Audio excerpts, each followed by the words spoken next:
Warning!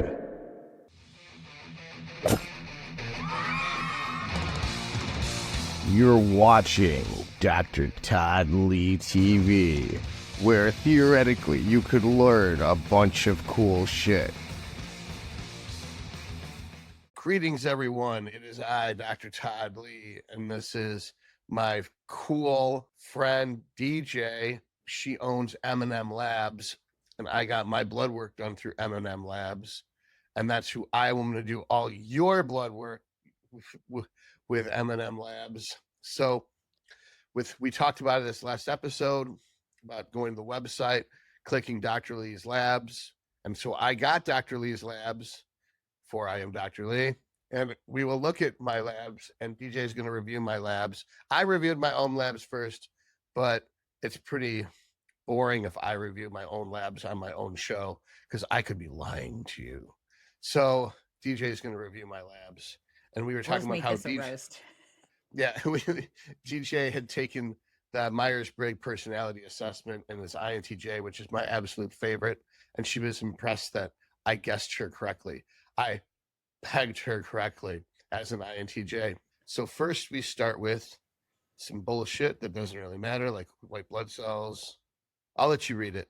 You tell me what you see. Okay. So before we do this, these are not his full labs. He got himself his own standard panel, but it is available with like the ultra sensitive testosterone free test, ultra sensitive estradiol. You can do add-ons, LH, FSH. He got himself the standard. So this is actually his preliminary results because I believe we're still waiting on probably free test and DHT, I think is what we're still waiting on. We're waiting on just DHT and reverse T3, honestly. Okay. Which take the longest. So we don't have to ask Todd whether he hydrated or not for his labs. I didn't. What? I didn't. I woke up after 3 hours. I had a huge meal, went to bed, woke up 3 hours later and said, fuck it. Let's go get my labs done now. So these are not fasted and they're not hydrated. Oh, I can't talk shit then. That was the whole thing. As I saw that, I was like, ooh, I can't wait to rub this in his face. Never mind. So I know where you're going to go there. I know what you're going to do. This guy right here, right? Yeah. So we're always looking at RBC, hemoglobin, hematocrit. These are like kind of the three pillars that we analyze, especially in our testosterone users. That's what everybody gets hyper fixated on. Obviously, hematocrit is higher than where we want to see it, but that explains it right there. And then to be clear, you did come off cycle when? Because you were running Anavar prior to this, right?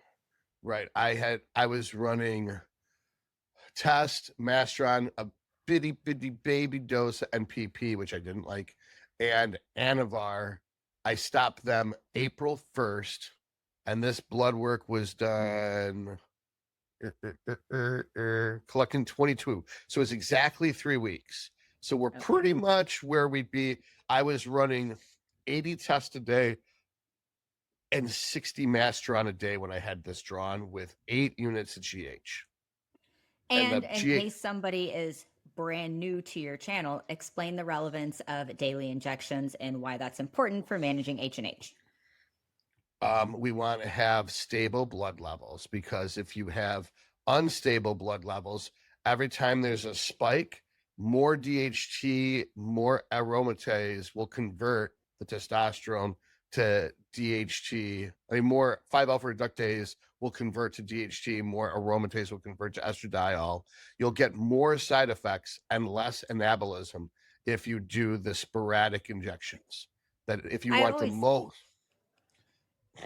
I always tell people, even if it's not a matter of trying to manage health markers, at the end of the day, we're taking suppressive compounds and our bodies already kind of suck and we fluctuate enough as is. If you have the ability to be in full control and give yourself hormonal stability, why would you not do that? Why would you intentionally make it suck when you're injecting things into your body? So daily injections, everyone. I always explain it this way. It's like, do you like when your wife's on her period? Do you like it when she's PMSing? They'll be like, no. I'm like, then why do you do it to yourself? Yes. Why wouldn't you want to be stable? Why would you want to be unstable?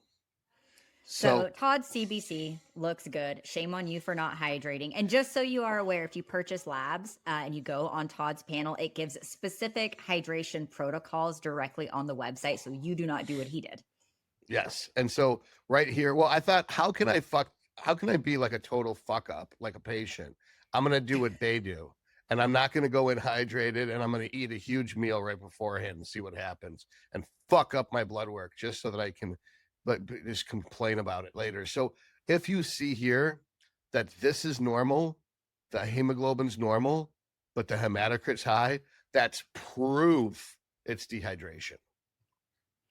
And sometimes we can see like iron restricted erythropoiesis where we have elevations in like RBC and hematocrit in a well hydrated person, but hemoglobin is not going to be high. Sometimes we'll see like early onset markers before you actually become anemic, but we can see skewed like MCV, MCHC, things that might indicate like a B12 folate or early onset like iron deficiency. Right. But not in an anemic state. But obviously, Todd gets his micronutrients down to a T. There's no issues there. So if you got low iron, you got microcytic anemia. So I believe one of these. Better than me. Yeah, one of these is going to be low, and then megaloblastic anemia. When you have B12 deficiency, one of these values is going to be high. Mean corpuscular volume, mean corpuscular, I forget what this one is, and I forget what that one is, but I never see this abnormal. And even if I did see it abnormal on intake, once they sign up for coaching, Karina's writing their diet, she makes no mistakes. So everyone, if they just stick to their diet for a month, everything normalizes. They don't have problems. So your CBC looks good. Shame on you for not hydrating. Yeah. And then we come down to your blood chemistry report. Yes. And I was going to bitch about your blood glucose, but now I'm not. And we do talk a lot about analyzing BUN and creatinine. I think we talked about that on the other one. These are basically going to be irrelevant markers outside of general population. If you are an athlete, if you have decent muscle mass, high protein diet, even taking creatine supplementation, these markers are easily influenced. And then people will get on you. They'll say, oh, well, they don't matter. But it's the EGFR. Well, the EGFR is calculated via creatinine. So again, if we have false elevations here, these are not the true renal values that we're looking at in an athlete like Todd. And he was a jackass and didn't hydrate for these as well. So these are not applicable here. But we'll get to the cystatin C. And when we do have real renal dysfunction, which does absolutely occur, especially if we have people that are abusing compounds haphazardly, we're typically going to see other issues with like our fluid balance or electrolyte markers as well. I always kind of like to look at those in conjunction if we do have elevations in BUN and creatinine. My issue, and I know Todd runs into this as well, if you don't submit photos for consultations, like if you're talking to him and he doesn't know what you look like, everybody claims that they train hard. They say, well, it's been training. I train like a beast. They're like, well, I have so much muscle. I'm like, well, with what you're running, you should have muscle, but you don't. So photos do help us in this analysis for future purposes because everybody says they train hard. So when I look at this, what I see here with this creatinine being over 1, in me, it means I'm taking my sets to failure. If I was training 1 RIR or 2 RIR, then this would be lower. That's what that says to me. Whereas a bad doctor will tell you it means kidney failure, but we'll prove them wrong in a moment. Do you know these numbers on yourself typically? I couldn't tell you what any of my values were one time in the last 5 years. Oh yeah, I know myself pretty well. I know exactly what to do to fix things too. Like if I see something like this, I know like I've been doing myo match reps. So for instance, on set 1, if I get 18 reps, set 2, if I get 14, I'll rest, pause, and get 4 more. And then set 3, if I get 10 reps, I'll rest, pause, and get 5 more, then rest, pause again, and get 3 more. So that the sum total is 18 for every set. So I'm hitting failure 6 times with 3 sets. And that's why I'm training like a wiener right now. Dang. Wiener. All right. I love that we're just putting all of your like vital information up. They can edit that, right? All your personal information. All it is my birth date and my age. It doesn't have my phone number or address. No one's going to poison my dog from this. Birthdate's important. So, okay. So we actually talked about alkaline phosphatase levels earlier off camera. Essentially, we're looking at, we're looking at bilirubin, AST, ALT. We talked about that before. Shame on you, Todd. These look elevated. But even though we utilize ALT as a stronger indicator of like liver health versus AST, we know for a fact Todd experiences these elevations that are training related, and he didn't prep for the test properly. And we are only 3 weeks out from completion of an oral cycle that he was on. So when we have these elevations and we say, ooh, oh no, ALT is a little bit higher, what are we going to do? Are these chronic elevations like we see while someone's, taking something extremely hepatotoxic or something like SARMs? No, but they are elevated. So we always pull a GGT, which is going to be included on any of the metabolic reports on Todd's panels. And that's going to be lower in here.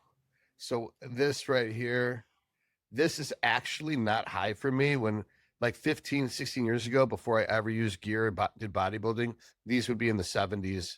My mom's is like that. So I have genetically high AST and ALT. But for So me, this is really like low. in the 70s?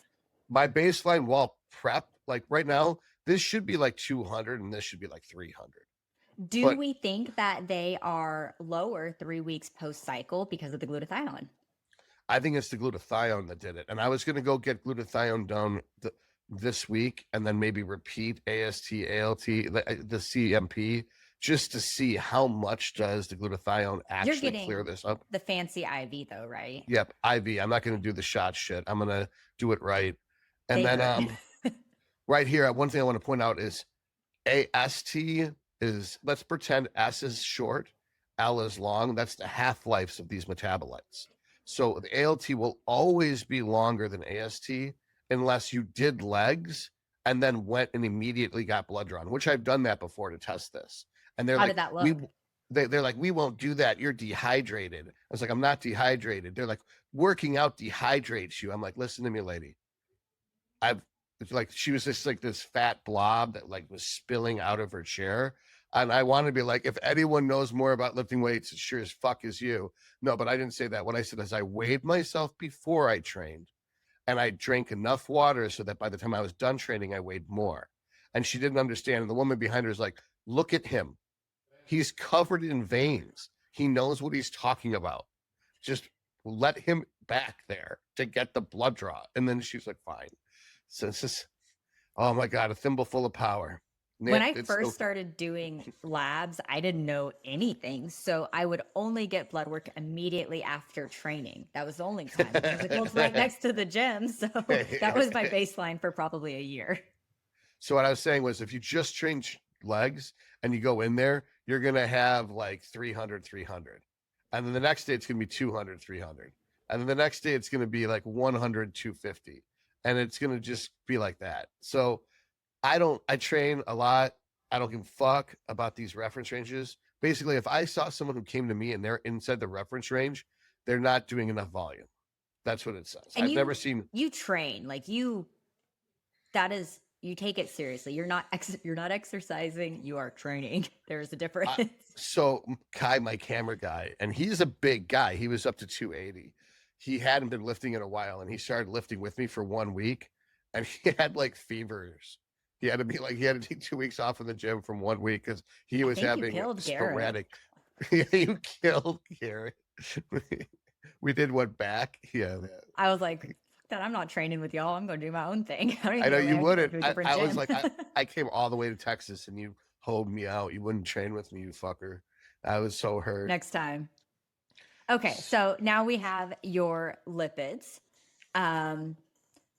Total cholesterol, triglycerides. Literally the only thing I'm concerned on here is HDL, and I don't necessarily find it concerning. And I know that sounds bad to say because obviously we want good high density lipoprotein levels. We understand the importance, the relevance of it, but what we are looking at now is a lot different. I think conventionally, especially, like a decade ago, everybody was hyper fixated on total cholesterol, but we know what compounds are going to do, how they influence LDL, HDL specifically. So I like to look at an LDL, HDL ratio when doing an evaluation. Men are naturally going to have lower HDL levels than our female counterparts, of course, because of estrogen requirements. Now, Todd keeps his E2 a little bit higher than the average person intentionally for IGF conversion. So he's probably why his HDL looks so good 3 weeks post Anavar. So I look at the ratio, and I know they say anything 3.5 or lower is good. I'm a stickler. I like to aim for 2.5 or lower. So even though this is reduced, we are 3 weeks post Anavar, which this looks very good. It's still recovering. And because his LDL is so good at a 67, that brings us to a total ratio of 2.8. I'm very happy with this, especially for somebody that never comes off of compounds and is always on test at any given moment in time. Now, what's funny too is I am on Masteron, so that'll drive that down a little bit. And this is much higher than my normal LDL. My normal LDL is about a 44. Really? So you're still stabilizing then. But this is only 3 weeks post. So Right. I normally, if I have someone on orals, I don't want to see their blood work afterwards. I will check it 8 weeks when I feel like there's been enough time to recover. I don't want to see it any sooner. So this looks very good considering we're at 3 weeks. Yeah. Right here, we got the cystatin C, whereas before the estimated GFR was an 85. This is a 94. And I want to say that this is not accounting for surface area. When I went on the National Kidney Foundation and recalculated mine, it was over 100. So it's out of 100. So I had like a 107 out of 100. So my kidneys are superhuman according to Superhuman kidney. Superhuman. And 0.91 is actually pretty high for me. I like to see this closer to 0.8, but I'm not anal about that kind of stuff. Now, for your total test, we did not do sensitive testing on you, but how much test are you on now, and what do you typically run? If I was running 60, I would have been 1,200. So I'm running 80. So I'm estimating I'd be about 1,600. Okay.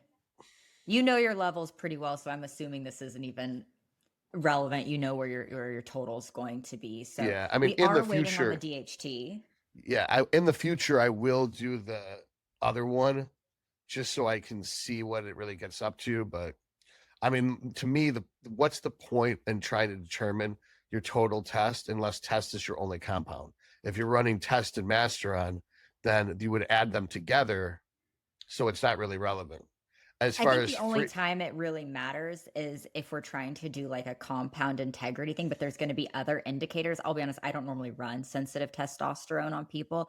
If they're very excited and they want to know the number and it's like a personal thing, yes, but typically I can do compound integrity checks just with estradiol levels. So yeah, what I usually do is I would only run a sensitive if they're running nandrolone because they both show up as testosterone unless you do the ultra sensitive. And I would only run an ultra sensitive estrogen if they're running tren, since tren shows up as estrogen.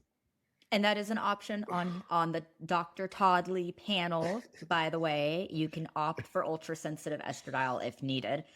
So we're waiting on your DHT, and I'm sure you'll go over that when that comes in. And then I'm going to estimate A1C. it's going to be a 73. Why so precise? And I guarantee it's going to be within like very, very close, if not 73. Because I can just do that. I'm weird. This man knows his blood work. And on his panels, we don't rely on fasted blood glucose. And I always tell people, like, if I am an asshole the night before and I decide like I need to eat berry chantilly cake at midnight, like I don't want to look at my blood glucose the next morning. Blood glucose is only a snapshot of a single moment in time. So on Todd's panel, this does include your A1C as well as fasting insulin. That gives us a better picture of what's actually going on in your body versus that little snapshot in time. Right. So right here, we got a 5.5, which ain't good, but it's not bad. It's better than the 6.3 it was after my last show. So I've recovered. Yeah, I came down from full-blown diabetes. I'm not even pre-diabetic anymore, and I'm running no insulin right now. So without insulin, just a little bit of retatrutide, my diabetes that's still is fresh clearing. though, right? The Retta just came in, 2 weeks Yeah, ago? 2 weeks, 2 weeks, 2 weeks ago. Okay. And then free T4, this is a little high. Now I've been adding in 100 micrograms of thyroxine. So I'll probably would bring this down, but because I'm about to start prep anyway, I'm not going to fuck with it. I'm just going to leave it in. Okay. The TSH is a little high. Don't give a shit. And then there's T3 in here somewhere. let's skip ahead to T3. The free T3 should be at the very, very bottom. I don't know why they do that. It's not your fault. It's always separate from thyroid. And I'm like, why would you not include it with all the little thyroids? So right here, free T3 is 3.4. This is great. It's good enough for me. Now, my goal in prep is to keep it here. In order to keep it here, what I like to do is 6 micrograms of Cytomel first thing when I wake up, and 6 micrograms of Cytomel about 3 p.m. And that should keep it that way if I'm not carb cycling. If I am carb cycling and I'm doing a high carb day every 4th day, I can keep it at 3.3 without having to use the Cytomel. Is that your goal to stay like, is it anything above 3 for off season, your goal? I don't want it to be too high in the off season because then I have to eat more food. Usually in the off season, if I'm eating 5,000 calories, I've got a 4.4 total T3 or a free T3. So what's your target range to stay prep versus off season?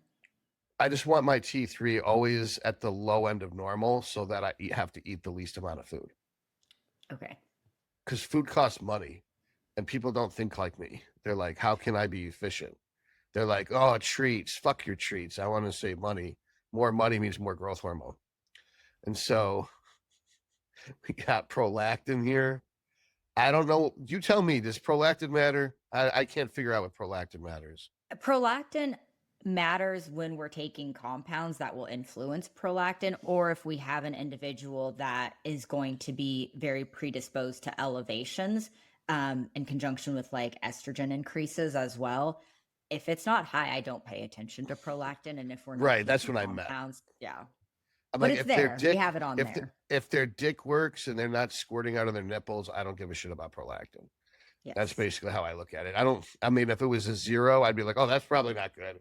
But I don't know what it's supposed to do aside from like, well, people talk about their feelings a lot to me, and I don't know what the fuck they're talking about. They're like, this drug makes me anxious, and this drug makes me horny, and this drug makes me angry. It's like, I'm always angry and horny, and I'm never anxious. So I don't know what the drugs have to do with any of this shit. I think a lot of people like to, when anything that's exacerbated by use of androgens immediately has to be like labeled, identified, makes them feel better about those changes because their wives are probably nagging them about the changes. That's always my guess. And then your estradiol, you intentionally, like 70s is your preferred range, right? Basically, if I go higher than 50, I start looking like a puffy bag of shit, but I get really good IGF-1 conversion, as we can see here with the 457. Now, if I was 19 before when I was running EQ, and it was 415. So it's like, I looked good as fuck though. So I think adding in 30 milligrams of EQ to bring this way the fuck down on prep, and that will be my AI, is just using 30 milligrams of EQ every day. I'll knock this bitch all the way down to like 19. This will go down to like 415, and I'll look hard as nails. And then I don't have to change a Where do you keep your estradiol in prep normally? I found that as long as you don't go down fast, as long as you go down slow, your joints don't get achy. I think guys, they perceive the delta and they assume it's the absolute. So it's the rapid change, because they always do these insane doses. Like, oh, I'm going to start test, and they go on 500 test and 500 primo. And it's like, that is the fucking dumbest thing I've ever heard. 1-to-1 ratio, bro. Yeah, well, 10 milligrams per week for like a month, and then go up another 10 milligrams, and you'll get the same results, but without any side effects. So like with me, if I just crushed this to 30, I'd be dry as a bone. I'd be tearing stuff. But if I've been 30 for a while, I go to 22, I won't notice. If I go from 22 to 11, I won't notice. If I go from 11 to 8, I won't notice. Because I've ran into a show and 8 estradiol and been fine. This is a great number for me. I'm really happy with this 457. And then reverse T3, we are waiting along with DHT. Why is your vitamin D so high? I take 10,000 units. After seeing this, I decided to cut back to 5,000 units.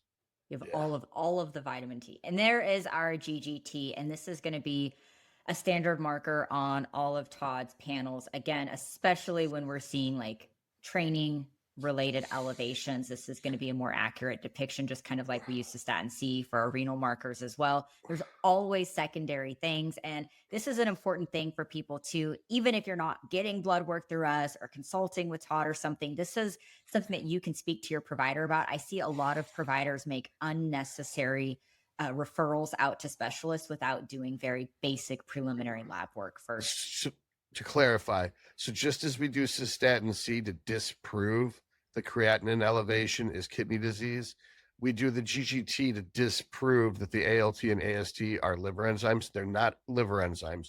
They're transaminases located in the muscle and the liver. And the bad doctors, which is almost all of them, will misdiagnose you as having liver disease and pull your HRT just because of elevated ALT/AST. But the reason why your ALT and AST are elevated is because you started fucking lifting. Because a lot of guys, they think that if they're lifting weights, they're half-assed, but if they're on steroids, they're bulletproof. So they actually try. So now that they're actually trying, their blood work changes to reflect that they're trying. So this proves that my liver enzymes were just busting my ass enzymes, and the cystatin C being normal just proved that there's nothing wrong with my kidneys. I'm just taking my sets to failure. So if you don't have elevated ALT/AST and you don't have an elevated creatinine, you're probably a bitch, and that's what the blood work tells me. It's psychological. I train like a bitch, everybody. Well, girls might be different. You guys are a little bit more resilient. Yeah, we'll say that it's my resilience. That's what it is. So I was testing out a new brand of growth hormone called Viking Tropid. So I shot 10 units and went and got the blood drawn 85 minutes later. And this is what it came up as, is 15. Okay. So you'd expect it to, if you were to do serostim and wait 3 hours, it would be 30. So, and it's linear absorption. So this implies, if you want to do deductive math, and people are going to shit all over this, but this would imply that it is as strong or stronger than serostim, because serostim in theory would only be at 15 after 85 minutes or 90 minutes. I try to time it. This is how you have all of your clients and patients basically establish their growth hormone, right? Is you have them do injections and then do lab timing around that. No, they're not that smart. Most of them would fuck it up. So I just go by their IGF-1. And if their IGF-1 isn't at least 300, I have them we increase their test to get more estrogen, or we increase their growth hormone to get the 300 IGF-1. I would never say like, inject this amount, then drive there and get the blood draw. Like, no way. They're not going to get it down to the minute. Like I got 85 minutes. It wasn't even 90 minutes, which is what I was shooting for. Okay. I can't even get people to like drink water. So. Right. That's most of the time. They make excuses. It's like, it's your 550, fucker. It's like, time to repeat it. What? I was like, the whole point of this was you wanted reassurance. I can't give you that reassurance. Progesterone. So someone was telling me progesterone is important for skin health. Progesterone can be very important for skin health. The main issues we see with progesterone is if it tends to get elevated in males. Otherwise, I don't think I've ever seen elevated progesterone in any lab work that I've had. Despite specific compounds and other influences on other hormones, that's never been an issue. This is obviously going to be really essential for females in terms of like menstrual regularity and vaginal lubrication, sleep quality. And it is an important factor in sleep. And that is something that could be potentially beneficial to keep an eye on, especially in prep scenarios, just for sleep and recovery purposes. But progesterone looks good, but your insulin was what I was going to give you a lot of shit for. I was ready to drag you for this, but you ate, so never mind. Yep. It was 3 hours before, but yeah, it was. I mean, let's look at it this way. If, let's say I was fasted and I had a 97 blood glucose and a 3 insulin, it would mean that my pancreas can't produce enough insulin to get my blood glucose as low as it needs to be. If I had a 70 and a 3, I'd be perfect. If I had a 70 and a 9, it means that my pancreas is working super fucking hard to force that blood into the tissue. and then I'm probably insulin resistant. But by being 97 and 13, if I was fasted, it would mean that not only am I insulin resistant, but I also have pancreatic insufficiency. However, because I had eaten 3 hours prior, I would say a 97 and a 13 ain't that bad. We can't shit on you for this. And this is what I always tell people about blood work. And this is why I like your panel, because it's very comprehensive. People are like, well, do I really need to look at all this? Blood work is like a puzzle. Each individual piece matters, but it's worthless unless you put the whole thing together. And that's why we need to put all of these pieces together, because again, pulling just one thing is not going to tell us what we need to know. And then if you try and go and get quicker panels that maybe aren't as comprehensive, you're going to get on a consultation and they're going to say, I need you to go re-pull X, Y, and Z and add these anyways, because we have to have the full picture of what's going on.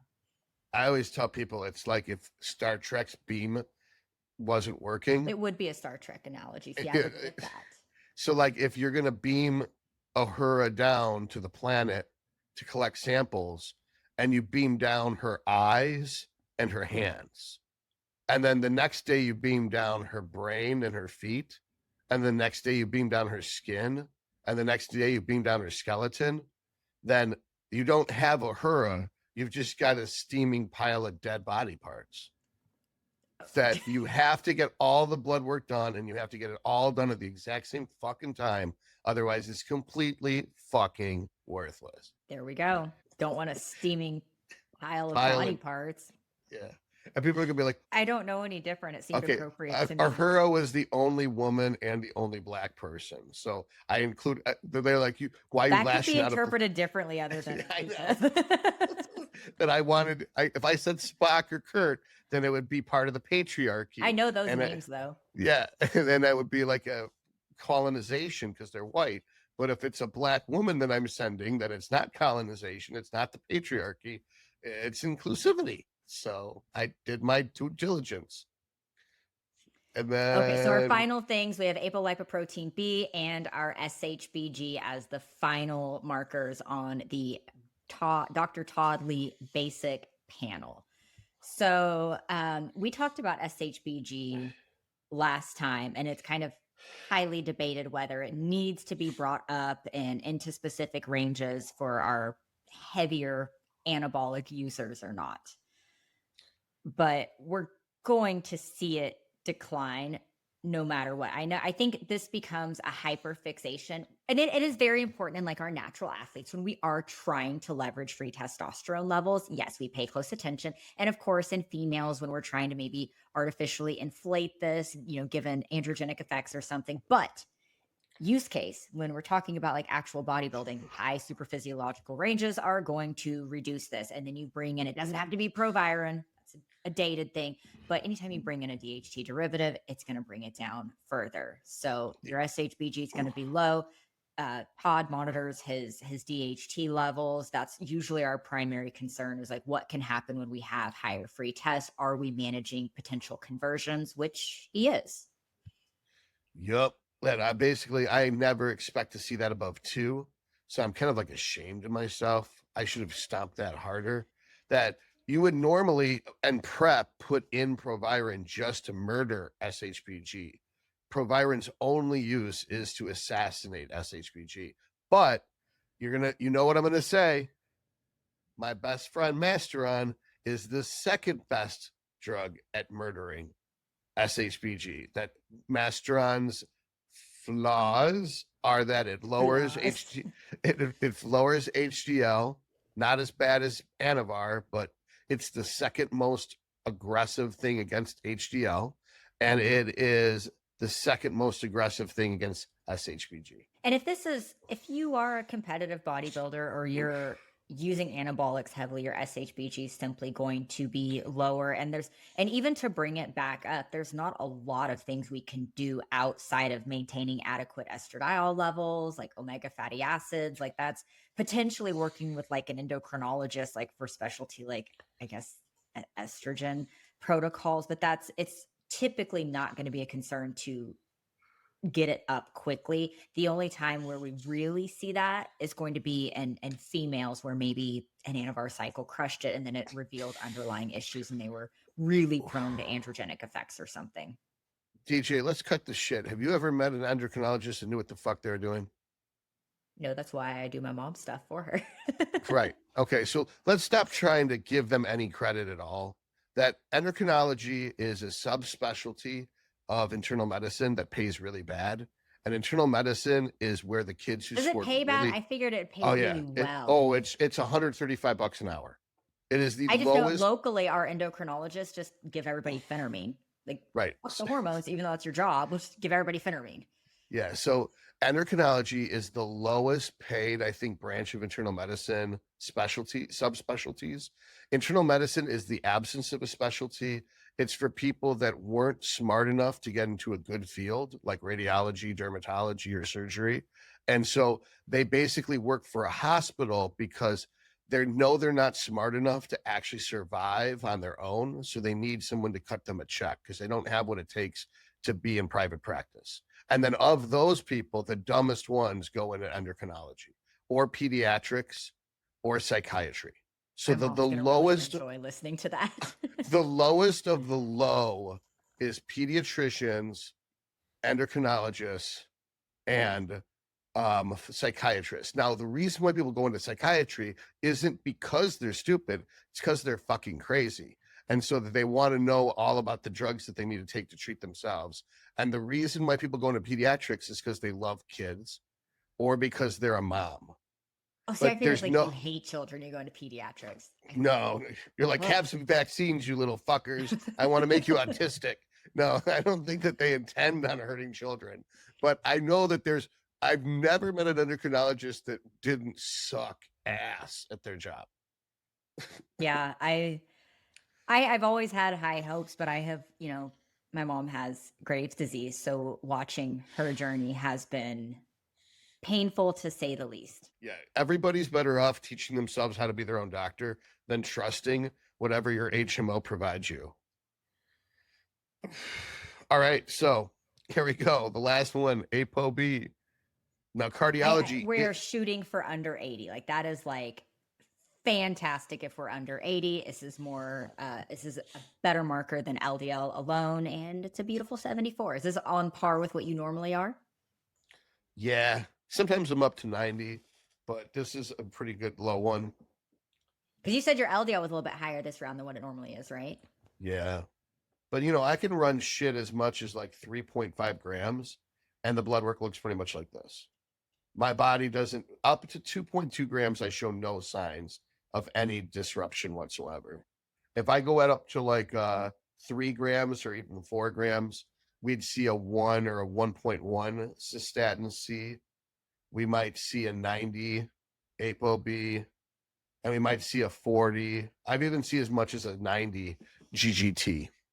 But that was when I was running like 3.5 grams of injectables, 200 Winstrol a day, and 50 Anadrol a day right after peak week, and I had a 600 fasting blood sugar. you almost laughed. I was choked. Dude, what's funny is we did a video where I was injecting insulin, 100 units of Humalog in my vein. And like people were so freaked out. They're like, that's gonna kill him. It's like, you were messaging me after a show. I was like, he's lying. He's lying. There's no way.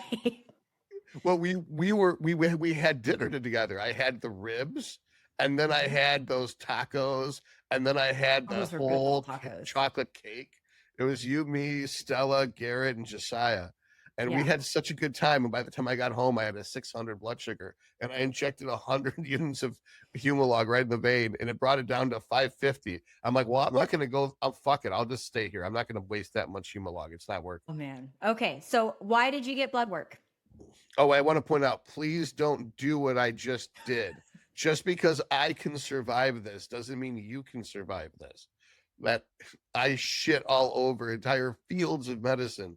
And there's a reason for that. It's because I actually do know what I'm doing. It's like, I don't think anybody should ever do what I just did. What was your question, DJ? Why did you pull labs? Oh, I pulled labs because I wanted to make sure I was A-OK to start prep. And prep has started officially today because we got the labs back. All right. So I organized officially my in card. prep. I'm officially in prep. That the first show of the year is the San Antonio Pro, September 20th. So you'll have to come hang out because it's only a 4-hour drive for you. No, it better be an hour drive for me. If I don't sell this house, Well, I'm even gonna be if you super don't, close. yeah, you didn't come to my last show, which was okay because I look like a big watery bag of shit. But I will look good this I time. ate with you, and that was the important part. You I came will be down for at dinner. this show. Okay. Because otherwise I'll cry. Like all my paint will be runny. I'll look like the Joker in the first Batman movie. Like, I've never actually spent time in San Antonio, and I want to see the Riverwalk, so I'll save that. That'll be my first I don't know San Antonio anything experience. about this stuff. I want to go to like fucking what's that place called? Austin and do stand-up comedy because everyone tells me I should do stand-up comedy. I'm like, if I'm gonna do stand-up comedy, I should do it in Austin. I wonder if like my favorite, well, I can't even say her name. Leonarda Joni is a really funny stand-up comedian in Austin who's banned from every club because she's so extreme with her humor. But it'd be funny to, I bet she would just pepper spray me if I had tried to introduce myself. But I would think it'd be cool if I was like, you're my favorite comedian. And I just approach her and she'd be like, stranger danger, and just spray me and shit in the face. But that would be cool if I got to meet her and do stand up at the same club as her. That's like, I know you're like that. Austin, What a weird, far-fetched thing. Well, San Antonio is only like an hour from Austin, isn't it? I think it's a few hours. Really? Because Houston's still a couple hours. I don't know. I'm up north. I know nothing down south yet. You know, like people think, everybody thinks that everyone in Michigan lives near each other. It's like, no, motherfucker, it's huge. It's bigger than like France. It's like Michigan. I know Texas is bigger than like all of Europe, all of mainland Europe. Texas is bigger than all of mainland Europe. But all the cities are all on the northeast quadrant of the state. So I've always considered Dallas, Fort Worth like the same thing because you throw them in the same sentence. It's DFW. And we spend all our time in Dallas. And we went to Fort Worth and did like the stockyards, like cattle drive thing. And they are night and day different. They are not even remotely similar. So it's interesting. I don't know Texas very well, even though I live here. I've got a lot of friends in Houston and Dallas. And you'll be in Houston soon because you're not moving to Dallas. Poo-poo. Dallas is expensive. It is now. Yeah, but I looked at some houses there yesterday, actually, just for grants. Because we're not actually set. We can go wherever we want. So I started looking and I was like, man, I can get a lot more in the suburbs of Houston. But like, yeah, I guess so. I didn't tell you this, so I'll tell you this on air. We are considering the Dallas area now. That's why I was looking at houses there yesterday. Good. But it is freaking, I can get a lot more house than other places. But it would make moving to Dallas so much easier if I had someone there that I knew. I mean, I know people, love Dallas. But you're different. You're like family. So it'd be completely different if I moved to Dallas. It'd be fun. It would be fun. But we are looking. We've been looking like the last 2 days at houses there. So just got to sell this one. What did Garrett say? I don't go. Can you hear? Is my mic picking up on it? Yeah. Oh, my mic is supposed to drown everything out. Dang.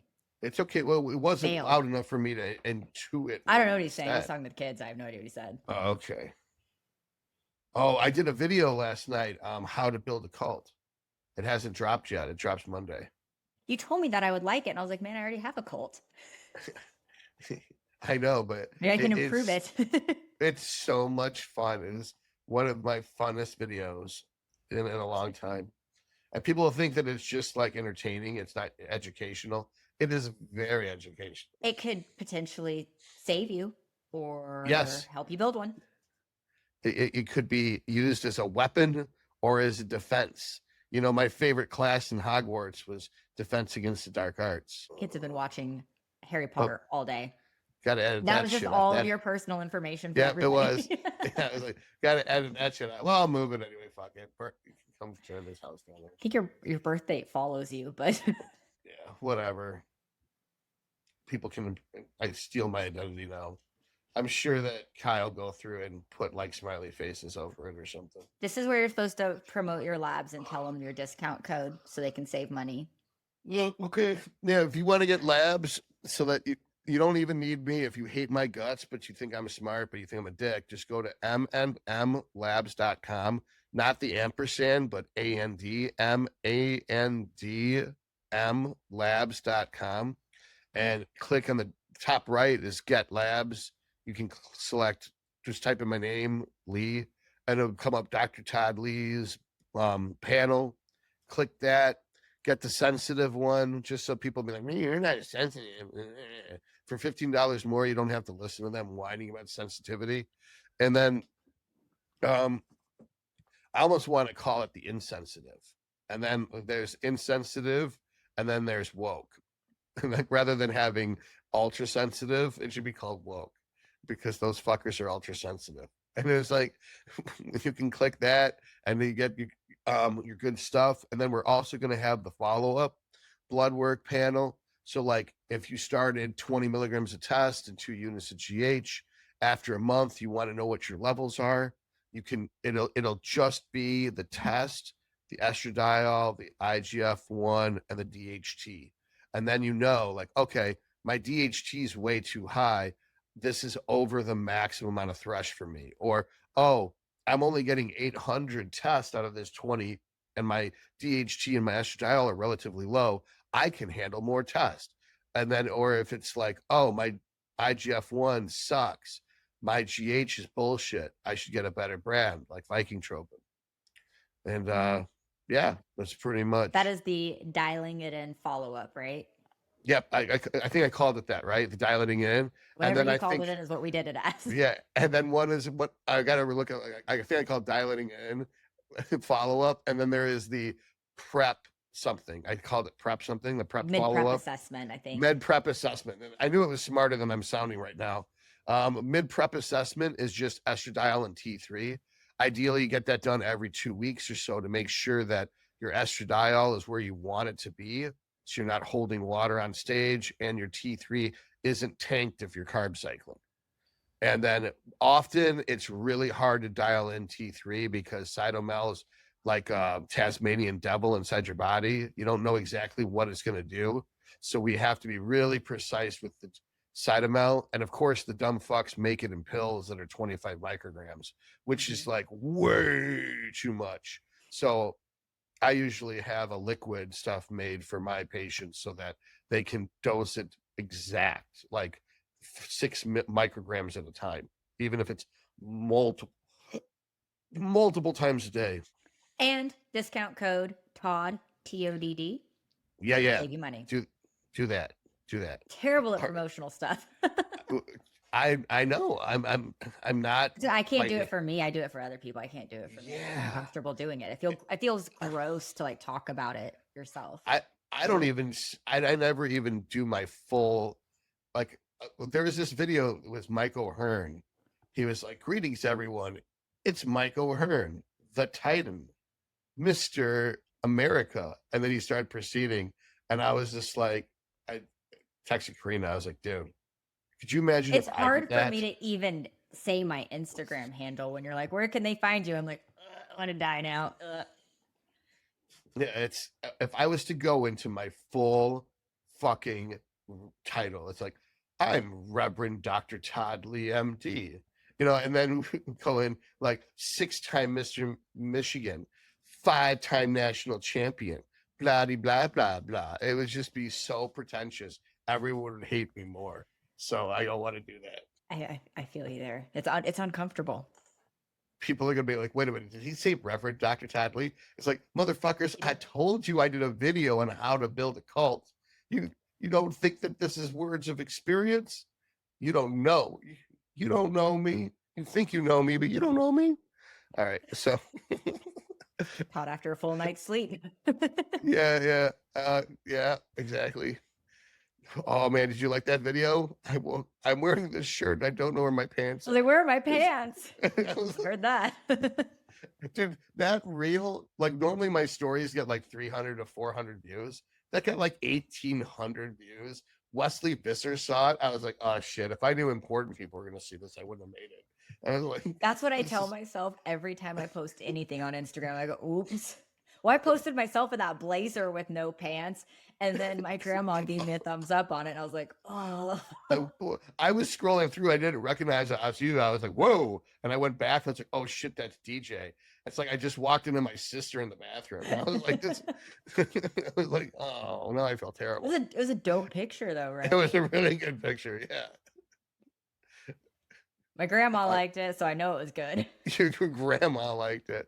Oh man, that's funny. I haven't met your grandma yet. You'll meet all my family. You already met my parents. Yep. I met your mom, your dad, your niece, your children, your husband. Not your grandma, not your sister yet. That'll be interesting. You won't meet her. I haven't talked to her in a decade. I know. It would be interesting. It's like the legend.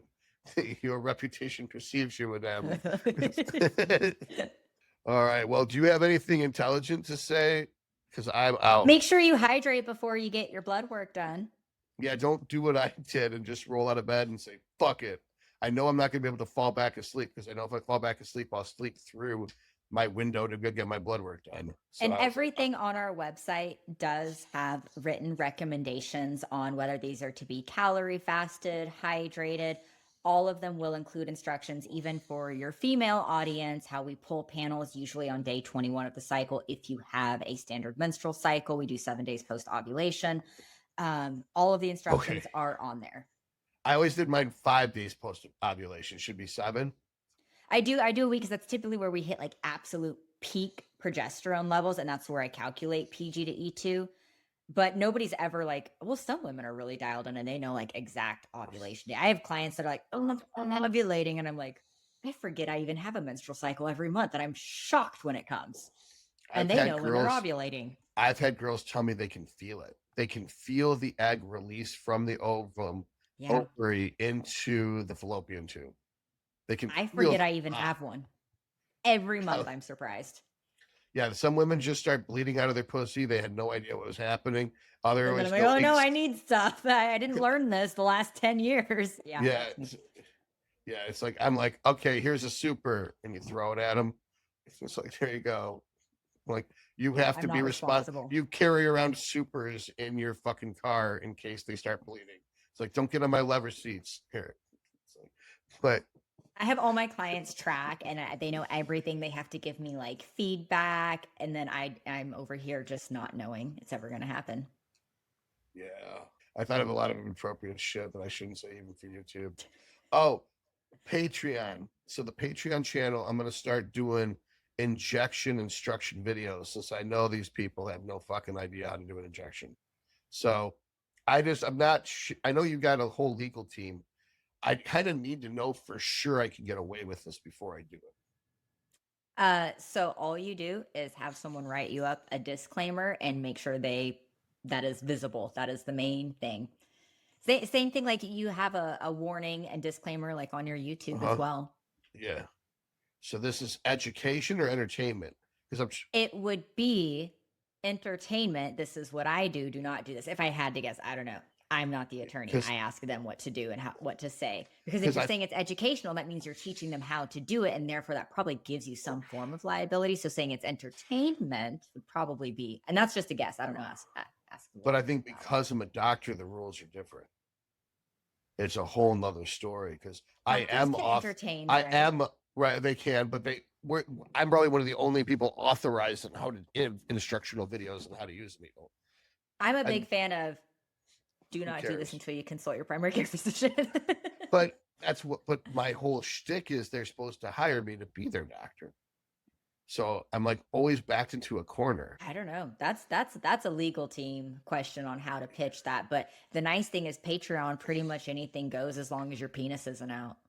My legal team says move to Colombia now. You know, like that's what my legal team says. Get a fuck out of this country. Go to like Afghanistan where they can't get you. You know, like my legal team's like, we're not taking your retainer. Are you out of your fucking mind? You know, like I love Patreon though, and it's and I post like my personal stuff on my Patreon as well, and like fun things, and it's things that I know that I can't get away with on other platforms, or things that are like highly controversial. I like Patreon because you can do whatever you want, and the people that go there are like people you like. They're smarter. It's not going to be random trolls. They're not going to go through the effort of like signing up for a Patreon membership. Like they're people that are invested and like-minded. What's funny is my comment section has almost no trolls. I guess I'm so mean that the trolls are afraid they're going to get burned. I don't get a lot of trolls anymore. I did when I first started, but then I started making video responses and they were like way too fun. I just say the same thing. I'm like, oh, you don't have to tell everybody you have small biceps. And then they like delete their comments, but I don't really get them anymore, but used to. It really hurt my feelings. I remember. I was very sensitive. Yeah, I don't know. I don't remember if I was sensitive or not. I would just get pissed. And then I would Everything respond hurts back. my feelings. I hate everyone, but I want everyone to love me. My So. favorite is there is that one guy who posted one of my responses without context. And it was something like, yeah, I make mistakes, just like your mom when she kept you. And it was like he posted that response, and it's like, this isn't how a medical doctor should talk. It's like, no, you're right. I should just flip up my lab coat and let you take and give it to me in the ass. I should just bend over and take it from you and every other half wit. Like, when does being a doctor mean I can't, what do you call it, fire back, where I can't come up with sick burns? It doesn't make any I sense. think the only thing I really get now is like, are you really gonna take advice from a girl? And I'm like, that's what you came up with. Like you're the one with ED, messaging me. I'm like, yeah, if I can fix you. It's like, I don't know. I've had a funny joke. I can't say it though. Man, I hate fucking this world where you can't say what you think. But all right, cool. I was gonna go live. If you want to join me over on the live, I'll send you the link to your computer No, I rather than gotta your go phone. eat and I have to make a bunch of workouts tonight. Okay, So you I go can't work. tonight. I'll play But I with can my live stream friends. this week because if you stay up late and live stream, I'm usually up late and I'll live stream with you this week. All right, Gotta get these cool. workouts done. All right, you got it. All right, I'll talk to you later, DJ. This All right, was thank you. episode 3 of Remedial Street Chemistry. I hope you liked it. If not, go fuck yourself. May the force be with you. Great news. I am now partnered with Talon Wellness. Talon Wellness will be able to provide you your medication. So you get your consult with me. I will review the blood work you got through M&M Labs, and Talon will be the HRT clinic that will get you your medication delivered to your home. So there's nothing that changes on your part. All you do the same thing. You get the consult with me. Link is in the description box, and I take care of everything. It's just that now it is now a different HRT clinic, and the lab process is going to be even smoother. The prices will also be lower than they were with the previous HRT company. So this is all good for everyone. You'll love it. Click the link in the description box to set up your consult today, and on with the show.